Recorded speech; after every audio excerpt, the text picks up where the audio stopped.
Unity Walk, Interfaith Rally at Peace Covenant Signing inilunsad sa Bustos, Bulacan. Nori Fidel, report.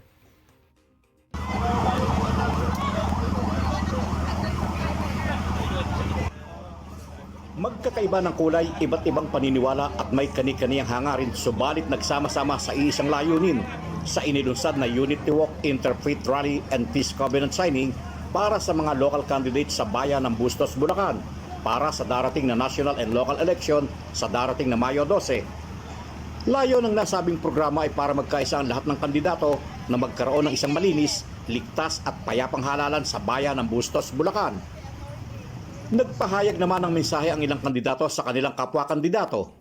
Ito namang halalan na to ay isang araw lang, kaya let's keep it in a professional level.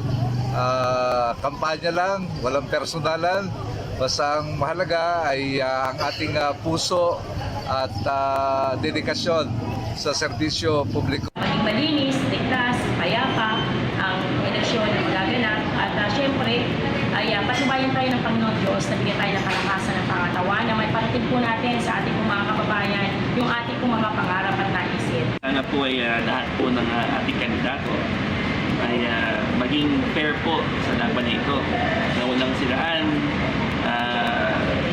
handang peaceful lang, walang masaktan, walang masasaktan, walang kasiraan. Yun lang po, sana po magkita po tayo after ng May 12 again at magsama-sama sa isang selebrasyon. Nori Fidel, para sa 100% balita.